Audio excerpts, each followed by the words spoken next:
প্রশ্ন আমরা ইতিমধ্যে আলোচনা করেছি। তো প্রথম প্রশ্ন যেটা আমরা আলোচনা করেছিলাম সেটা হচ্ছে যে কত সালে প্রাথমিক বিদ্যালয়ের ক্ষেত্রে শিক্ষার অধিকার আইন চালু হয়। উত্তরটা হচ্ছে 1 এপ্রিল 2010 সালে। আর তার পরবর্তী প্রশ্ন ছিল যে শিক্ষার অধিকার আইনে প্রাথমিক শিক্ষার জন্য বা প্রাথমিক শিক্ষার উন্নতির জন্য কী কী পদক্ষেপ নেওয়ার কথা বলা হয়েছে। এই প্রশ্নটা আমরা একটু আগে আলোচনা করেছি এবং তার উত্তর অনেকে বলেছেন। যেমন বলেছেন যে 6 থেকে 14 বছর পর্যন্ত প্রাথমিক শিক্ষাকে অবৈতনিক এবং বাধ্যতামূলক করা, আর মাতৃভাষার উপর গুরুত্ব প্রদান করার কথা কিন্তু বলা হয়েছে শিক্ষার অধিকার আইনে। আরেকটু খুব গুরুত্বপূর্ণ কথা বলা হয়েছে যে শিক্ষার্থীদের সুবিধার জন্য মানে হচ্ছে যে জনবসতি থেকে 1 কিলোমিটারের মধ্যে প্রাথমিক বিদ্যালয় স্থাপন করার কথা বলা হয়েছে, আর 2 জন করে শিক্ষক এবং 1 জন শিক্ষিকা নিয়োগ করার কথা বলা হয়েছে। ঠিক আছে, এছাড়া সুলভ শৌচালয়ের কথাও বলা হয়েছে প্রাথমিক শিক্ষার অধিকার আইনে। আর ড্রপ আউট এবং মানে যে অপচয় এবং অনুন্নয়ন এই দুটো যাতে রোধ করা হয় সেদিকেও লক্ষ্য রাখার কথা বলা হয়েছে। তো এটা হচ্ছে শিক্ষার অধিকার আইনের কথা ছিল। এর পরবর্তী প্রশ্ন আমরা ছিল একটু আগে যেটা আলোচনা করলাম, যেটা হচ্ছে যে একজন শিক্ষক বা শিক্ষক হিসাবে একটি আদর্শ বিদ্যালয় পরিবেশ আপনি কিভাবে রচনা করবেন, বা একজন শিক্ষক বা শিক্ষিকা হিসাবে বিদ্যালয়ের পরিবেশকে আপনি কিভাবে নিয়ন্ত্রণ করবেন। এই প্রশ্নের উত্তর আলোচনা করার ক্ষেত্রে বেশ কতগুলি গুরুত্বপূর্ণ পয়েন্ট আজকে উঠে এলো। যেটা হচ্ছে যে প্রথম পয়েন্ট হচ্ছে যে বিদ্যালয় পরিবেশকে অবশ্যই ভীতিহীন এবং বন্ধুত্বপূর্ণ করে তুলতে হবে, প্রথম পয়েন্ট। এবং শিক্ষার্থীরা যাতে মানে যে খুব সুন্দরভাবে পাঠ গ্রহণ করতে পারে তার জন্য অনুকূল পরিবেশ রচনা করতে হবে, এবং শ্রেণীকক্ষ যাতে বন্ধুত্বপূর্ণ পরিবেশ সৃষ্টি হয় সেদিকে লক্ষ্য রাখতে হবে। শ্রেণীকক্ষের অন্যান্য সরঞ্জাম যেমন হচ্ছে যে টিচিং মেটেরিয়ালস বা টিএলএম, তাছাড়া ব্ল্যাকবোর্ড যেগুলো টিএলএমের মধ্যে পড়ছে, তাছাড়া এইগুলোর ব্যবস্থা করতে হবে। এবং বিদ্যালয়ের শ্রেণীকক্ষের মধ্যে মানে যে হাওয়া বাতাস এবং আলো যাতে সুন্দরভাবে আসে সে বিষয়টা নজর রাখতে হবে। বিদ্যালয়ের প্রাঙ্গণকে এবং শ্রেণীকক্ষকে পরিষ্কার পরিচ্ছন্ন রাখতে হবে, যার জন্য নির্মল বিদ্যালয় অভিযান আমরা চালাতে পারি বা চালিয়ে নিয়ে যেতে পারি। এবং একটা মানে হচ্ছে যে খেলার একটা পরিবেশ বা বিনোদনের একটা পরিবেশ সৃষ্টি করতে হবে, যাতে শিশুরা আনন্দদায়কভাবে বা মানে হচ্ছে আনন্দ গ্রহণের মাধ্যমে তারা পাঠ গ্রহণ করতে পারে। এবং এইভাবে একজন শিক্ষক বা শিক্ষিকা হিসাবে আমি বিদ্যালয়ের পরিবেশকে খুব সুন্দরভাবে গড়ে তুলতে পারি বা বিদ্যালয়ের পরিবেশকে নিয়ন্ত্রণ করতে পারি। এটা হচ্ছে আজকের উত্তরের সারাংশ। এখন আরেকটি প্রশ্ন আজকে আমরা আলোচনা করব, যেটা হচ্ছে যে প্রাক প্রাথমিক শিক্ষা স্তরে একজন শিক্ষক বা শিক্ষিকার আবশ্যিকভাবে পালনীয় কতগুলি কর্তব্যর নাম বলুন, বা প্রাথমিক শিক্ষা স্তরে একজন শিক্ষক বা শিক্ষিকা হিসাবে আপনি কি কি কর্তব্য পালন করবেন। প্রশ্নটাকে আরেকবার বলতে হবে। প্রশ্নটা হচ্ছে যে প্রাক প্রাথমিক শিক্ষার ক্ষেত্রে একজন শিক্ষক বা শিক্ষিকা হিসাবে আপনার কি কি দায়িত্ব রয়েছে, যে দায়িত্বগুলো আপনাকে অবশ্যই পালন করতে হবে। স্যার চেষ্টা করব। হ্যাঁ বলুন। স্যার প্রাক প্রাথমিক স্তরে তো শিক্ষার্থীরা বা শিশুরা খুবই ছোট থাকে, সেক্ষেত্রে স্যার তারা বিদ্যালয়ে এসে প্রথমেই পড়াশোনা করবে না, তারা বিভিন্ন ধরনের খেলা খেলবে, খেলার ছলে মানে শিক্ষা শিখবে আনন্দের মাধ্যমে। তাদের পরীক্ষা বা লেখালেখি মানে তারা শুনে শুনে সবকিছু মনে রাখবে। তাহলে সেক্ষেত্রে আপনার কর্তব্য কি হবে, আপনি কি কর্তব্য পালন করবেন, প্রশ্নটা এটাই। সেক্ষেত্রে স্যার আমি তাদেরকে মানে বিভিন্ন ধরনের গল্পের মাধ্যমে বা অঙ্গভঙ্গির মাধ্যমে বিভিন্ন বিষয়ে তাদেরকে শিক্ষা দেওয়ার চেষ্টা করব স্যার। এটা একটা পয়েন্ট হলো, তারপরে বলুন, বাকিরা বলুন। স্যার আমি বলছি। হ্যাঁ বলুন। স্যার প্রাক প্রাথমিক শ্রেণীর শিক্ষার্থীরা খুবই ছোট, তাই সেক্ষেত্রে শিক্ষক শিক্ষিকার প্রথমে যে গুণটা থাকতে হবে সেটা হচ্ছে ধৈর্যশীল হতে হবে। ধৈর্য সহকারে তাদেরকে তাদের সঙ্গে ধৈর্যশীল হতে হবে প্রথমত, দ্বিতীয়ত বন্ধুত্বপূর্ণভাবে তাদেরকে মিশতে হবে, কারণ তারা সবেমাত্র বাড়ির পরিবেশ ছেড়ে বিদ্যালয়ে আসছে। তাই তাদের এই শ্রেণীকক্ষের পরিবেশটা এমন ভাবে তৈরি করতে হবে তাদের সঙ্গে বন্ধুর মতো মিশে, যাতে শিক্ষক শিক্ষিকাদেরকে তারা যাতে ভয় না পায়, তারা যাতে বাড়ির মানুষের মতো আপন মনে করে। শিক্ষক শিক্ষিকাকে বন্ধু সুলভ আচরণ করতে হবে তাদের সঙ্গে। তারপরে হচ্ছে তাদেরকে খেলার ছলে বা বিভিন্ন অভিনয় বা নাটক গল্প এইভাবে তাদেরকে পড়াশোনার প্রতি আগ্রহ ফিরিয়ে নিয়ে আসতে হবে। বেশ ভালো বলেছেন। শিক্ষক শিক্ষিকাদের মধ্যে এইসব গুণগুলো থাকতে হবে। বাকি যারা শুনছেন বলেননি তারা একটু বলার চেষ্টা করুন বাকিরা।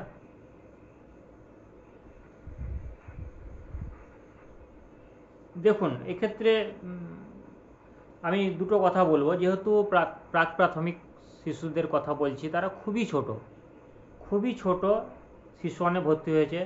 তারা মানে যে মনের কথা স্পষ্টভাবে বলতেও পারে না, বা ভীতি থাকে, বা বিদ্যালয়ে এসে হয়তো কান্না করে। হ্যাঁ, যতক্ষণ হয়তো একবেলা পর্যন্ত থাকে, টিফিনের আগে পর্যন্ত, তখন হয়তো কেউ মা অথবা বাবা গার্জেন কেউ হয়তো বসে থাকে, বা দাদু বা দিদা। তো তারা অনেক মনের কথা থাকে, কিন্তু সেই মনের কথা মুখ ফুটে বলতে পারে না। তার জন্য একজন শিক্ষক বা শিক্ষিকা হিসেবে আপনাকে খুবই সচেতন হতে হবে, এবং সচেতন হয়ে আপনাদের প্রথম যে দায়িত্ব পালন করতে হবে, যে পয়েন্ট আপনারা কেউ বললেন না, সেটা হচ্ছে যে প্রতিটি শিশুকে পুঙ্খানুপুঙ্খভাবে পর্যবেক্ষণ করতে হবে। এটা মোস্ট ভাইটাল পয়েন্ট। পুঙ্খানুপুঙ্খভাবে প্রতিটি শিশুকে আপনার নজর দিতে হবে, পর্যবেক্ষণ করতে হবে, তার কার্যকলাপ, কথাবার্তা, সে কী করছে। ঠিক আছে? পর্যবেক্ষণ করার পর প্রতিটি শিশুকে বোঝার চেষ্টা করতে হবে, তার মেন্টালিটি বোঝার চেষ্টা করতে হবে। সে কি করতে চাইছে, খেলতে চাইছে, না পড়তে ভালোবাসছে, না অপরকে ডিস্টার্ব করছে, না বারে বারে মানে হচ্ছে যে টয়লেট যাওয়ার নাম করছে, কি করছে বা কি চাইছে, না গল্প শুনতে ভালোবাসছে, না খেলতে ভালোবাসছে। এই বিষয়গুলো আপনাকে বুঝতে হবে। নাকি মনের মধ্যে তার কোনো কষ্ট হচ্ছে, বা হয়তো আপনাকে দেখে ভয় পাচ্ছে, বা ক্লাসরুমে হয়তো সকলের সঙ্গে মানিয়ে নিতে ঠিক পারছে কি পারছে না, বা বাড়ির জন্য তার মন খারাপ করছে কিনা, মা বাবার জন্য মন খারাপ করছে কিনা, এই বিষয়গুলো বুঝতে হবে। বোঝার জন্য আপনাকে সর্বপ্রথম যে বিষয়টা করতে হবে সেটা হচ্ছে পুঙ্খানুপুঙ্খভাবে প্রতিটি শিশুকে পর্যবেক্ষণ করতে হবে। তাহলে প্রথম পয়েন্ট হলো যে একজন শিক্ষক বা শিক্ষিকা হিসাবে প্রাক প্রাথমিক স্তরে শিশুরা যেহেতু প্রথম বিদ্যালয়ে আসে এবং তাদের বয়স খুবই কম, সুতরাং একজন শিক্ষক বা শিক্ষিকা হিসাবে আমি পুঙ্খানুপুঙ্খভাবে প্রতিটি শিশুকে পর্যবেক্ষণ করব এবং প্রতিটি শিশুকে বোঝার চেষ্টা করব। এটা হচ্ছে প্রথম পয়েন্ট। দ্বিতীয় পয়েন্ট হচ্ছে এরপর শিশুদেরকে একটু স্বাধীনতা দিতে হবে, যাতে তারা স্বাধীনভাবে তাদের মনের ভাব প্রকাশ করতে পারে, স্বাধীনভাবে চলাফেরা করতে পারে, ক্লাসরুমের মধ্যে স্বাধীনভাবে নিজের যে কথা, মনের কথা, সেটা বলতে পারে, স্বাধীনভাবে খেলাধুলা করতে পারে, এবং বন্ধুর মতো তাদের সঙ্গে মিশতে হবে। আরেকটি ব্যাপার, যে তাদের যদি কোনো সমস্যা হয়, সেই সমস্যাগুলো আমাকে বোঝার চেষ্টা করতে হবে এবং সেই সমস্যার সমাধান করার চেষ্টা করতে হবে। এই কতগুলো পয়েন্ট আপনারা বলবেন সাজিয়ে, তাহলে আপনাদের উত্তর অনেকটাই পারফেক্ট হয়ে যাবে। আশা করি আর কোনো অসুবিধা নেই প্রশ্নটা নিয়ে। যদি কারোর আরও কিছু জানার থাকে তাহলে একটু বলবেন। বোঝা গেল? আমি যে পয়েন্টগুলো বললাম সেগুলো আপনারা বুঝতে পারলেন তো? রেসপন্স করবেন প্লিজ। হ্যাঁ স্যার, বুঝতে পেরেছি। যে পয়েন্টগুলো ভালো লাগলো, যৌক্তিক লাগলো? হ্যাঁ স্যার, ঠিক আছে। বেশ। অযৌক্তিক হ্যাঁ যদি মনে হয় কোনো প্রশ্নের উত্তর, তাহলে অবশ্যই আমাকে বলবেন যে স্যার এটা ঠিক যুক্তিযুক্ত মনে হচ্ছে না। ঠিক আছে? বেশ। এবার আপনাদেরকে একটা খুব সহজ প্রশ্ন যদি করা হয়, যে আপনি পরিবেশ বলতে কি বোঝেন, প্রত্যেকেই উত্তরটা দেবেন। এই প্রশ্নের উত্তরটা প্রত্যেকেই নিজের মতো করে দেওয়ার চেষ্টা করবেন। এক একজন করে বলুন, পরিবেশ বলতে আপনি কি বোঝেন? বলুন। চেষ্টা করছি। হ্যাঁ, আমাদের আশেপাশে যেসব ঘর বাড়ি, মানুষ, বিভিন্ন ধরনের প্রাণী, গাছপালা, পশু পাখি, জলাশয়, সমস্ত কিছু নিয়ে আমাদের পরিবেশ স্যার। নেক্সট, আপনার নাম বলুন। কে বললেন? আপনার নাম বলুন একটু। আমার নাম দীপ। বেশ। নেক্সট বলুন, আরেকজন বলুন। জয়া সর্দার বলুন। আপনি একটা প্রশ্ন উত্তর এখনো বলেননি। বলুন, পরিবেশ বলতে কি বোঝেন? জয়া সর্দার বলুন।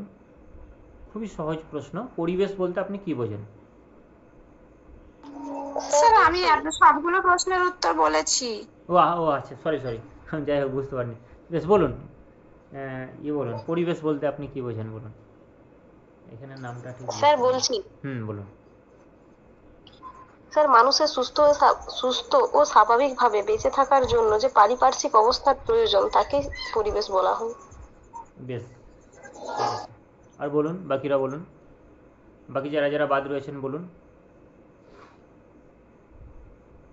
স্যার, আমাদের চারপাশে যে সমস্ত জীব জড় যা কিছু নিয়ে আমরা বেঁচে থাকি, গাছপালা, জীবজন্তু, নদী, সমস্ত কিছু নিয়েই হলো আমাদের পরিবেশ। Very good. মানে এক কথায় আমরা বলতে পারি যে আমরা চোখ খুললেই যা কিছু দেখতে পাই আমাদের চারপাশে, এবং আমাদের চারপাশে থাকা গাছপালা, ঘরবাড়ি, মানুষজন, পশু পাখি এবং প্রাকৃতিক সমস্ত বস্তু, যেগুলো আমাদের জীবনের উপর প্রত্যক্ষ এবং পরোক্ষভাবে প্রভাব বিস্তার করে, সে সমস্ত কিছুকে নিয়েই হচ্ছে আমাদের পরিবেশ। এখন প্রশ্ন হলো যে হ্যাঁ পরিবেশ আন্দোলন বলতে আপনি কি বোঝেন? এই প্রশ্নটা যদি আপনাকে করা হয় তাহলে উত্তরটা কিভাবে দেবেন বলুন। স্যার চেষ্টা করছি স্যার। হ্যাঁ বলুন। স্যার পরিবেশ ভারতে বিভিন্ন সময় পরিবেশের সুরক্ষার জন্য বিভিন্ন ধরনের আন্দোলন করা হয়েছিল, সেগুলো স্যার পরিবেশ আন্দোলন বলা যেতে পারে স্যার। যেমন উদাহরণ দেন দু একটা। স্যার বনকে বাঁচানোর জন্য যেরকম চিপকো আন্দোলন হয়েছিল 1973 সালের আশেপাশে উত্তরাখণ্ডে। নেতা তারপর কে ছিলেন? নর্মদা নদীর উপর চিপকো আন্দোলনের নেতা কে ছিলেন? Sir Sundarlal Bahuguna. Very good. বেশ, তো নর্মদা বাঁচাও পরিকল্পনা, তাই তো? নেক্সট। হ্যাঁ স্যার নর্মদা বাঁচাও পরিকল্পনা ছিল। হুম তারপর আপ্পিকো আন্দোলনও ছিল, যেটা কর্ণাটকে হয়েছিল। হুম আর আর এই মুহূর্তে স্যার মনে পড়ছে না। বেশ, বাকিরা বলুন। ভালো বলেছেন। বাকিরা বলুন যে পরিবেশ আন্দোলন বলতে আপনি কি বোঝেন? খুব সহজ প্রশ্ন স্যার করতে পারে ইন্টারভিউ। পরিবেশগত কোনো সমস্যা সমাধানের জন্য যে লড়াইটা করা হয়, যে আন্দোলন করা হয়, তাকেই পরিবেশ আন্দোলন বলা হয়। যেমন চিপকো আন্দোলন আছে, সাইলেন্ট ভ্যালি আন্দোলন আছে, নর্মদা বাঁচাও আন্দোলন আছে। Very good. আরেকজন বলুন। আরেকজন বলুন, কেউ বলুন। দুজন স্যার বললেন। বিভিন্ন সময়ে বিভিন্নভাবে আমাদের পরিবেশের ক্ষয়ক্ষতি সম্ভাবনা দেখা গিয়েছিল। সেই পরিবেশকে সুরক্ষিত করার জন্য বা পরিবেশকে ভালোভাবে বাঁচিয়ে রাখার জন্য যে আন্দোলন করা হয়েছিল তাকেই বলা হয় পরিবেশ আন্দোলন। বেশ। যেমন স্যার চিপকো আন্দোলন, আপিকো আন্দোলন, গ্রিনপিস আন্দোলন, হুম স্টকহোম আন্দোলন। হুম হুম, ঠিক। এখন হচ্ছে এটাকে একটু গুছিয়ে বললে হবে যে যেহেতু পরিবেশ বিভিন্ন মানে হচ্ছে যে প্রাকৃতিক বিভিন্ন বস্তু এবং প্রাকৃতিক জীবজগৎ এবং জড় জগৎ নিয়ে পরিবেশ গঠিত বা পরিবেশ তৈরি, সুতরাং পরিবেশের মধ্যে বিভিন্ন সমস্যা দেখা যায়। এখন পরিবেশের মধ্যে এই যে সমস্যা, সেই সমস্যার সমাধান করার জন্য, এছাড়া পরিবেশকে সংরক্ষণ করার জন্য এবং পরিবেশের মধ্যে যে জীব বৈচিত্র্য রয়েছে সেই জীব বৈচিত্র্যকে রক্ষা করার জন্য এবং সামগ্রিকভাবে পরিবেশের যে মান বা সেই পরিবেশের মানের উন্নয়ন ঘটানোর জন্য যে ব্যবস্থা বা আন্দোলন, সেটাকেই কিন্তু আমরা পরিবেশ আন্দোলন বলতে পারি। তাহলে পয়েন্টগুলো কিভাবে বলবেন? পয়েন্টগুলো বলবেন যে পরিবেশের মধ্যে যেহেতু বিভিন্ন সমস্যা দেখা যায়, তাই পরিবেশের সমস্যার সমাধান করার জন্য, পরিবেশকে সংরক্ষণ করার জন্য, পরিবেশের মধ্যে থাকা জীববৈচিত্র্যকে সংরক্ষণ করার জন্য এবং সামগ্রিকভাবে পরিবেশের মানের উন্নয়ন ঘটানোর জন্য যে ব্যবস্থা করা হয় বা যে আন্দোলন গ্রহণ করা হয়, সেটাকে আমরা সংক্ষেপে মানে যে পরিবেশ আন্দোলন বলতে পারি। ঠিক আছে? এরপরে আমরা আরেকটি প্রশ্ন এখানে আলোচনা করব যে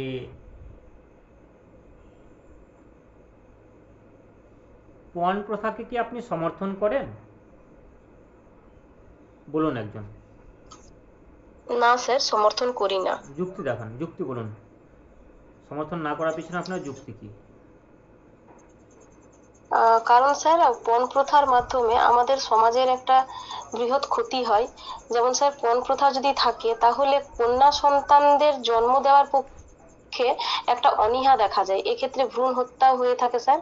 এবং আমাদের সমাজে কন্যাদের বাল্যবিবাহের প্রচলন তখন আরো বেশি করে বেড়ে যাচ্ছে পণ প্রথা থাকার কারণে। স্যার এই দুটি যুক্তি এই মুহূর্তে মনে পড়ছে। বেশ, ঠিক আছে। আরেকজন বলুন। ভালো বলেছেন। আরেকজন বলুন।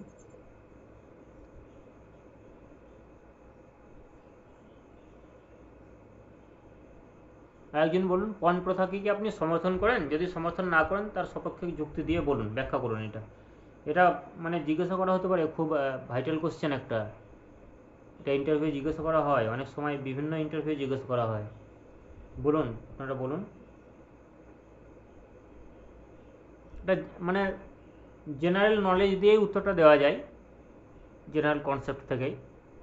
নিজেদের মতো করে বলার চেষ্টা করুন। বাকিরা বলুন। অনেকেই তো রয়েছেন, একজন বলেছেন সম্ভবত প্রিয়াঙ্কা মাহাতো বলেছেন। বাকিরা বলুন। জয়া সর্দার বলুন, নইলে পূজা পাল রয়েছেন, আপনি বলুন। এক এক করে বলুন। স্যার আমি বলবো। হ্যাঁ বলুন। তারপর প্রদীপ স্যার, মণ্ডল বলবেন। বলুন। স্যার পণ প্রথাকে আমি সমর্থন করি না, কারণ এর অনেকগুলি কুফল আছে। পণ প্রথা যে কন্যাদায়গ্রস্ত পরিবারের উপর অর্থনৈতিক একটা চাপের সৃষ্টি করে। তারপরে পণ প্রথা নারীর প্রতি বৈষম্য আনে।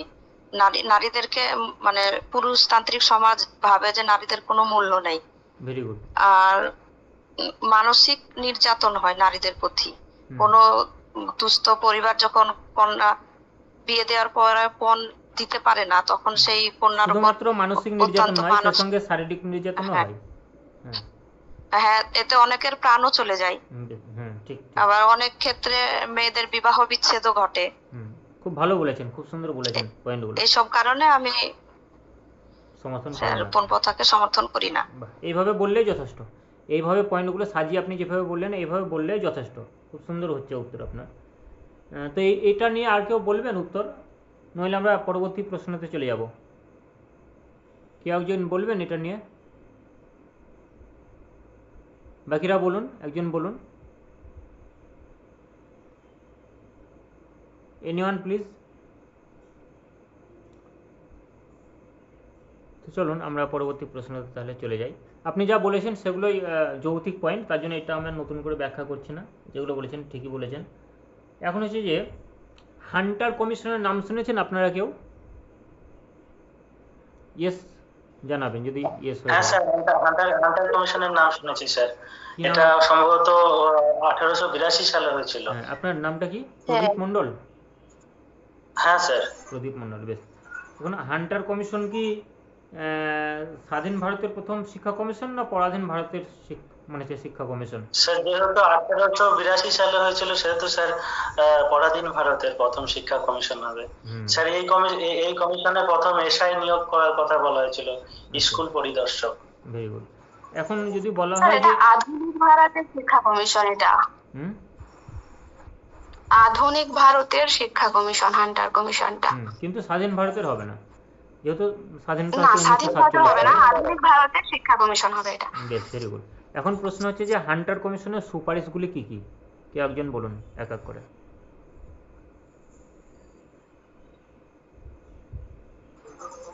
স্যার এই শিক্ষা ব্যবস্থায় যেরকম বললাম স্যার, এসআই নিয়োগের কথা বলা হয়েছিল, তারপর প্রাথমিক শিক্ষায় গুরুত্ব আরোপ করার কথা বলা হয়েছিল, আর এই মুহূর্তে মনে পড়ছে না স্যার। অন্য একজন বলুন। মাতৃভাষার মাধ্যমে শিক্ষাদানের কথা বলেছিল এবং নারী শিক্ষার কথা বলা হয়েছিল। মাতৃভাষার মাধ্যমে শিক্ষাদান, ভাইটাল পয়েন্ট। বেশ, আরেকজন বলুন কেউ, আরেকজন বলুন। স্যার সরকারি ও বেসরকারি স্কুলে ধর্মীয় শিক্ষা দেওয়া যাবে না, তার কথা বলা হয়েছিল। আচ্ছা, ঠিক আছে। তা আপনারা বলেছেন, আমি দু একটা পয়েন্ট বলে দেই। যে প্রথম পয়েন্ট হচ্ছে মাতৃভাষার মাধ্যমে শিক্ষা দেওয়ার কথা বলা হয়েছে, খুব গুরুত্বপূর্ণ এটা। আর দেশের যে নিরক্ষরতা দূরীকরণ, সেই নিরক্ষরতা দূরীকরণ করার জন্য সর্বশ্রেণীর শিক্ষার ব্যবস্থা করার কথা বলা হয়েছে। সর্বশ্রেণীর, ধনী দরিদ্র উঁচু নিচু সর্বশ্রেণীর। আর একটা হচ্ছে যে প্রাথমিক শিক্ষাকে ব্যবহারিক করে তোলার কথা বলা হয়েছে। ব্যবহারিক মানে প্র্যাকটিক্যাল, যাতে শিশুরা প্র্যাকটিক্যাল নলেজটা পায়। তাহলে এই কতগুলো পয়েন্ট আপনারা বলবেন। নেক্সট আরেকটি প্রশ্ন আমরা যাব যে সর্বশিক্ষা অভিযান কত সালে চালু হয় পশ্চিমবঙ্গে? স্যার 2003 সালে চালু হয় পশ্চিমবঙ্গে। সর্বশিক্ষা অভিযান সম্পর্কে সংক্ষেপে বলুন, যে যা জানেন এক এক করে বলবেন। নাম বলুন, দিয়ে বলুন। স্যার সবাইকে জেনে যেতে হবে, সর্বশিক্ষা অভিযান হচ্ছে প্রাথমিক মানে যে ইন্টারভিউয়ের প্রাণ কেন্দ্র এক কথায়। স্যার বলছি। বলুন। স্যার প্রাথমিক শিক্ষাকে সর্বজনীন করার উদ্দেশ্যে যেসব কর্মসূচিগুলি গ্রহণ করা হয়েছিল তার মধ্যে অন্যতম একটি কর্মসূচি হলো সর্বশিক্ষা অভিযান। এটি ইন্টারন্যাশনাল মিলেনিয়াম ডেভেলপমেন্ট গোলের তত্ত্বাবধানে নিয়ে আসা হয় এবং 2000 সালে এটা পরিকল্পনা গ্রহণ করা হয় এবং 2002 সালে এটি ভারতবর্ষে এবং 2003 সালে এটি পশ্চিমবঙ্গে চালু হয়। এবং এখানে বলা হয়েছে 6 থেকে 14 বছর বয়স পর্যন্ত সকল শিক্ষার্থীর অবৈতনিক বাধ্যতামূলক শিক্ষাদানের কথা। 2010 সালের মধ্যে শিক্ষার্থীদের যে 8 বছরের যে শিক্ষা রয়েছে সেই 8 বছরের শিক্ষাকে সম্পন্ন করা, শিক্ষার্থীদের বিজ্ঞান মনস্ক করে তোলা এবং শিক্ষার্থীদের কুসংস্কার দূরীকরণের কথা বলা হয় এবং 2011 সালে এটি সর্বশিক্ষা মিশন নামে পরিচিত হয়। তার পরবর্তীতে 2018 সালে সর্বশিক্ষা মিশন, সর্বশিক্ষা অভিযান এবং টিচার এডুকেশন অর্থাৎ শিক্ষক প্রশিক্ষণ, এই তিনটি একত্রিত করে সেটি সমগ্র শিক্ষা অভিযান নামকরণ করা হয় 2018 সালে। ভেরি গুড, খুব সুন্দর তথ্যগুলো বলেছেন। আরেকজন বলুন। স্যার আমি বলছি, জয়া সর্দার। স্যার, সর্বশিক্ষা অভিযান হলো ভারত সরকার কর্তৃক গৃহীত একটি প্রকল্প। এটি অটল বিহারী বাজপেয়ী দ্বারা আরম্ভ করা হয়েছিল। এই প্রকল্পটির 160 পাতার রিপোর্ট জমা করা হয় এই প্রকল্পটির সময়। এই প্রকল্পটি প্রস্তাবনা করা হয় 2000 সালে, আইন পাস হয় 2001 সালে এবং এটি চালু হয় বা লাগু হয় 2002 সালে। এই প্রকল্পটির প্রধান উদ্দেশ্য ছিল 2010 সালের মধ্যে 6 থেকে 14 বছর বয়সী সমস্ত শিক্ষার্থীদের অবৈতনিক এবং বাধ্যতামূলক শিক্ষা, যেখানে 2003 সালের মধ্যে বিদ্যালয়ের ভর্তি সুনিশ্চিত করার কথা বলা হয়েছিল এবং 2007 সালের মধ্যে প্রথম থেকে চতুর্থ শ্রেণী 4 বছরের প্রাথমিক শিক্ষা সম্পূর্ণ করার কথা বলা হয়েছিল। আর 10 সালের মধ্যে প্রথম থেকে অষ্টম শ্রেণীর প্রাথমিক শিক্ষা সম্পূর্ণ করার কথা বলা হয়েছিল। এই সর্বশিক্ষা অভিযান সফল করার জন্য পশ্চিমবঙ্গ সরকার কিছু কর্মসূচি গ্রহণ করেছিল, যেমন বিকল্প বিদ্যালয় গঠন, go to school, back to school, এগুলো করেছিল। আর এই সর্বশিক্ষা অভিযান 2011 সালে সর্বশিক্ষা অভিযানের নতুন নামকরণ করা হয়েছিল সর্বশিক্ষা মিশন। আর 2018 সালে সর্বশিক্ষা মিশনের নতুন নামকরণ করা হয়েছিল সমগ্র শিক্ষা অভিযান। এই সমগ্র শিক্ষা অভিযানের আওতায় ছিল বিভিন্ন অঙ্গনওয়াড়ি, ICDS, তারপর কস্তুরবা গান্ধী বালিকা বিদ্যালয়, মেয়েদের শিক্ষিত করার উদ্দেশ্যে এগুলি এই সর্বশিক্ষা অভিযানের আওতায় অন্তর্ভুক্ত করা হয়েছিল। ভেরি গুড, খুব সুন্দর বলেছেন, সাজিয়ে গুছিয়ে প্রতিটি পয়েন্ট খুব সুন্দরভাবে বলেছেন, তার জন্য অসংখ্য ধন্যবাদ আপনাকে। আর কেউ বলবেন উত্তরটা, কেউ অন্য যারা রয়েছেন?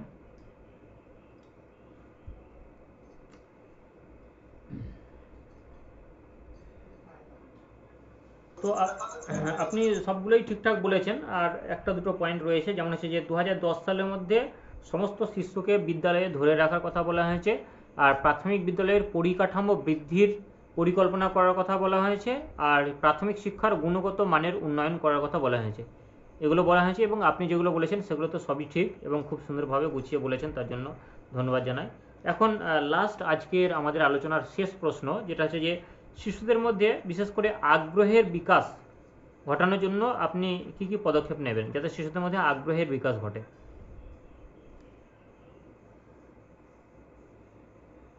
বলুন একজন। শিশুদের মধ্যে যাতে আগ্রহের বিকাশ ঘটে, কোনো জিনিসকে জানার যে আগ্রহ, সেই আগ্রহের বিকাশ যাতে ঘটে, তার জন্য একজন শ্রেণী শিক্ষক হিসাবে বা শিক্ষিকা হিসাবে আপনি কি কি পদক্ষেপ গ্রহণ করবেন? সেটা প্রাক-প্রাথমিক ক্ষেত্রে হতে পারে, পঞ্চম শ্রেণীর ক্ষেত্রে হতে পারে, যে কোনো শ্রেণীর ক্ষেত্রেই হতে পারে। স্যার চেষ্টা করছি। হ্যাঁ বলুন।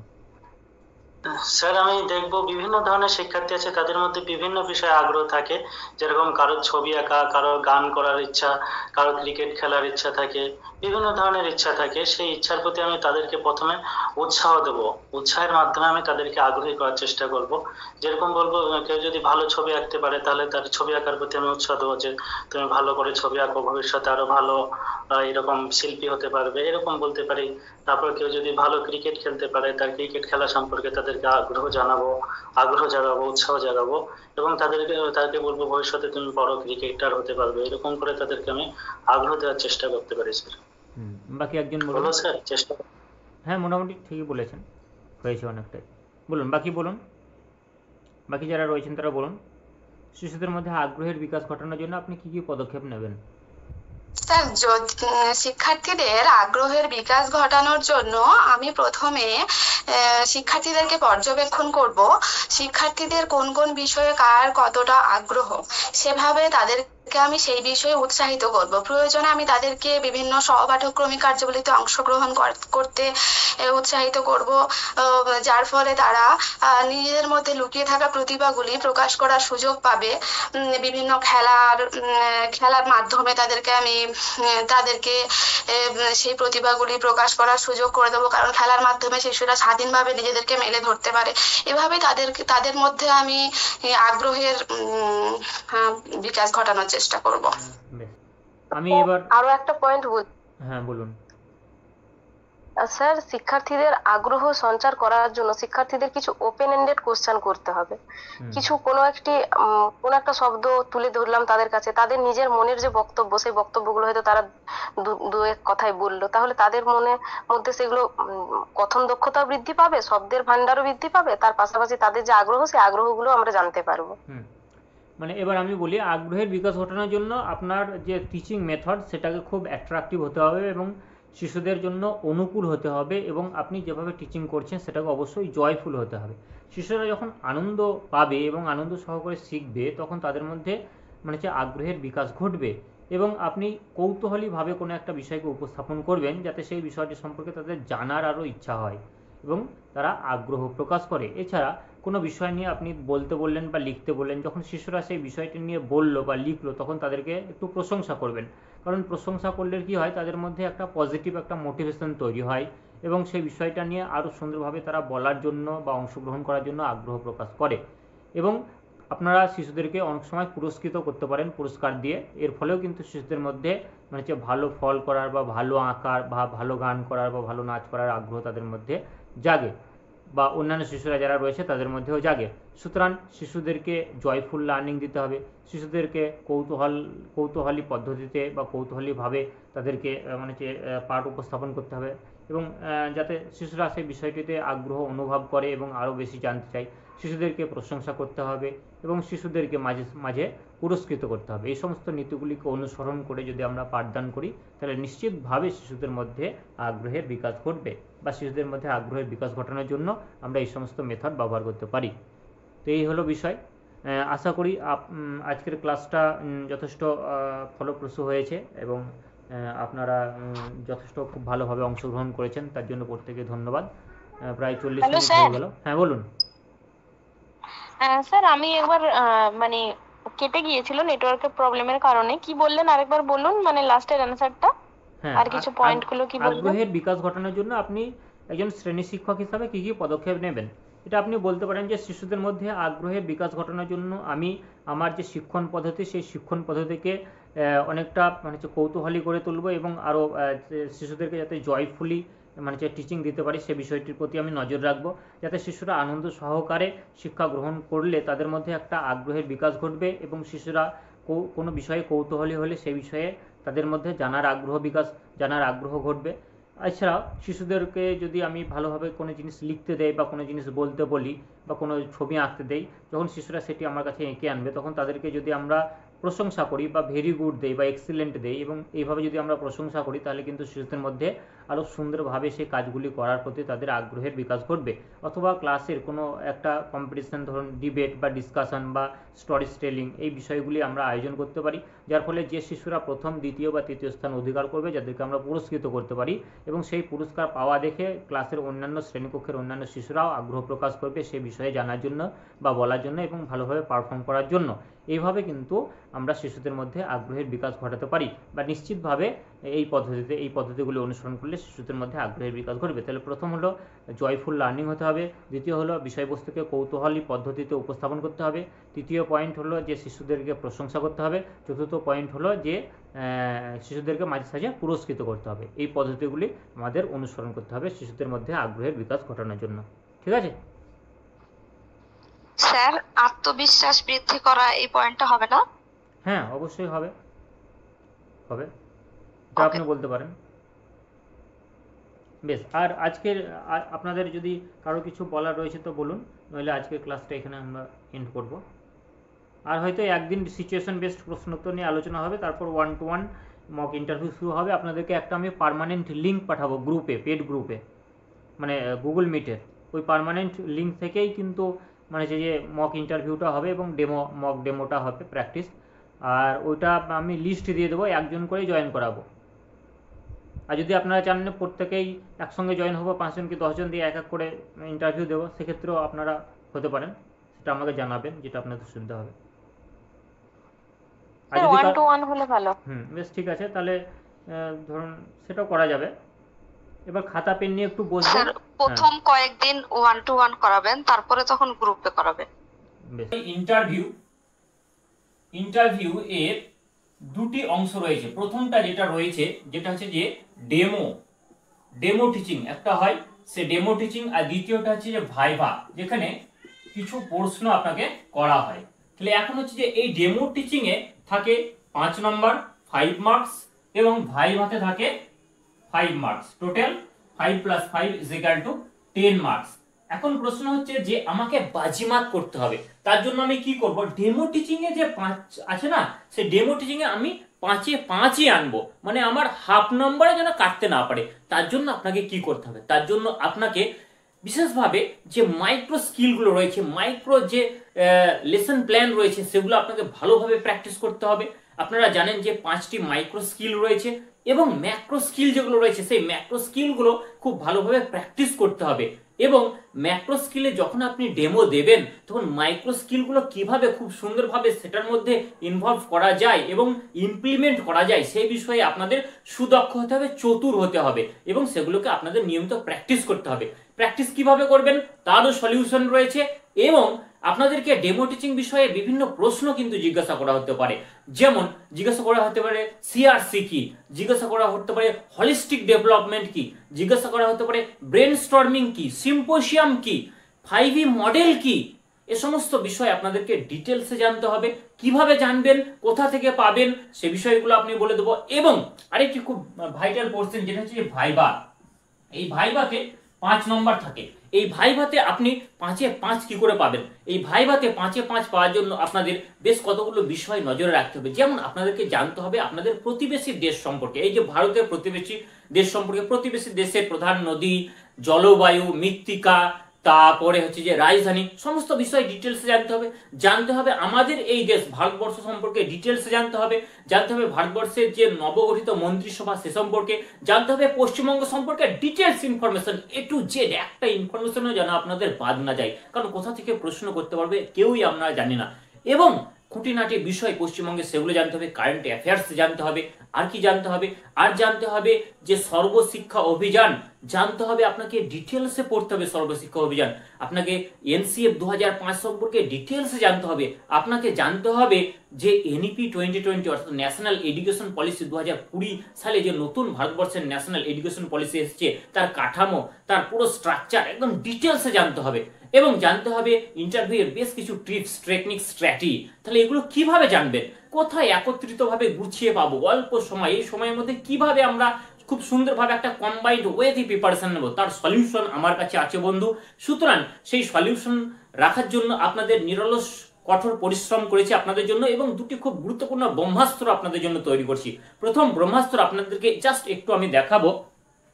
আপনারা দেখতে পাচ্ছেন এটা হচ্ছে যে primary and upper primary interview booster, interview প্রস্তুতির একটি ব্রহ্মাস্ত্র পুস্তক। এই পুস্তকের মধ্যে আপনারা এই যে ভাইভাতে 5 থাকে, সেই 5-এ 5 আনার জন্য যাবতীয় যা কিছু দরকার সে সমস্ত মেটেরিয়ালস ডিটেলসে দেওয়া রয়েছে।